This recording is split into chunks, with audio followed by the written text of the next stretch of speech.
আমরা আজকের ক্লাসে কি কি পড়লাম, অনেকগুলো কনসেপ্ট পড়েছি, কিন্তু মোস্টলি আমরা ফার্ম কমিটমেন্ট পড়েছি। এই চ্যাপ্টারটা ইজ রিলেটেড টু দুইটা part, firm commitment and contingent claim. So আমরা আজকের ক্লাসে ফার্ম কমিটমেন্ট গুলো পড়েছি, forward contract, futures contract and হচ্ছে swap contract. So forward contract, futures contract and swap contract, এখানে সবই হচ্ছে কি, সবই হচ্ছে আমার ফার্ম কমিটমেন্ট। এর মধ্যে আমরা যদি একটু দেখি যে ফরওয়ার্ড কন্ট্রাক্টটা হলো আমার একটা ক্যাশ ফ্লো এক্সচেঞ্জ হয়, ফিউচার্স কন্ট্রাক্টে একটা ক্যাশ ফ্লো এক্সচেঞ্জ হয়।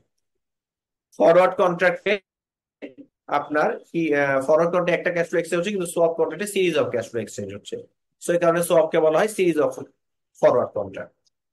Forward and swap is an OTC contract, ফিউচার্সটা হচ্ছে এক্সচেঞ্জ ট্রেডেড।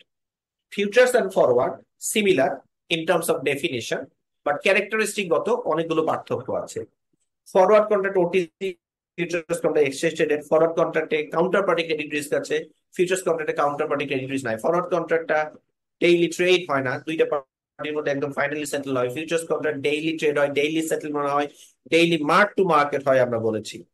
এবং এই কারণে ফিউচার্স কন্ট্রাক্টে যেহেতু ফরওয়ার্ড কন্ট্রাক্টে ক্রেডিট রিস্ক আছে, ক্রেডিট রিস্কটাকে মিনিমাইজ করার জন্য ফিউচার্স কন্ট্রাক্টে একটা শুরুতে ইনিশিয়াল মার্জিন রাখা হয়।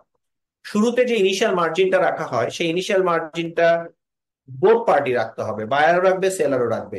অ্যাজ দ্য প্রাইস চেঞ্জেস একজনের লাভ হবে আর একজনের লস হবে। যার লাভ হবে তার মার্জিন ব্যালেন্স যোগ হবে, যার লস হবে তার মার্জিন ব্যালেন্স কমে যাবে।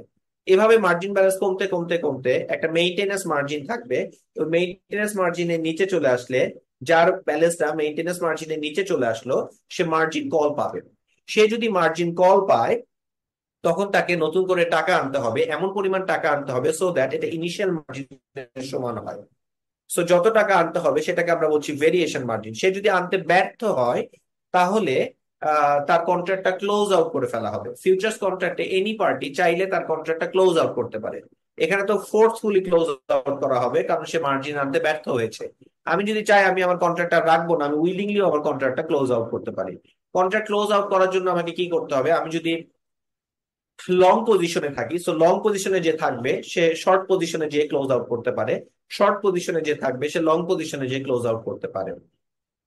সো ডেইলি সেটেলমেন্ট হবে, ডেইলি মার্ক টু মার্কেট হচ্ছে, ইনিশিয়াল মার্জিন রাখতে হবে, মেইনটেন্স মার্জিন নিচে যাওয়া যাবে না, চলে গেলে নতুন করে টাকা আনতে হবে সো দ্যাট ইনিশিয়াল মার্জিনের সমান হয়। সো ভেরিয়েশন মার্জিন সেটাকে আমরা বলছি। সো এই কারণে দেখা যাচ্ছে এক্সচেঞ্জ আপনাকে এই প্রসেস গুলোর মাধ্যমে আপনাকে গ্যারান্টি দিচ্ছে যে কোনো কাউন্টার পার্টি ক্রেডিট রিস্ক থাকবে না। সো ফিউচার্স মার্কেটে কোনো কাউন্টার পার্টি ক্রেডিট রিস্ক নাই, ফরওয়ার্ড মার্কেটে কাউন্টার পার্টি ক্রেডিট রিস্ক আছে, সোয়াপ মার্কেটেও কাউন্টার পার্টি ক্রেডিট রিস্ক থাকবে, যেহেতু এটা ওটিসি কন্ট্রাক্ট। এন্ড সেই কাউন্টার পার্টি ক্রেডিট রিস্ককে মিটিগেট করার জন্য ফরওয়ার্ড এবং ফিউচার্সে আমরা সেন্ট্রাল কাউন্টার পার্টি নিয়ে আনতে পারি।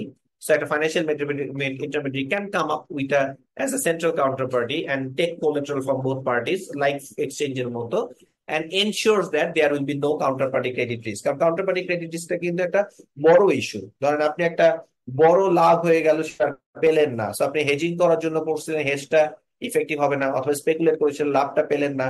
সো এইটা কাউন্টারপার্টি ক্রেডিট রিস্কটা মিটিগেট করা ইজ এক্সট্রিমলি ইম্পর্টেন্ট। সো এখানে সবগুলোই ছিল আপনার firm commitment, both party is obligated to do.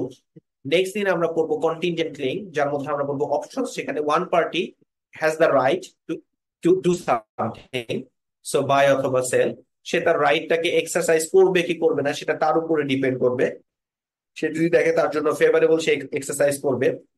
সে যদি দেখে তার জন্য ফেভারেবল না, সে এক্সারসাইজ করবে না।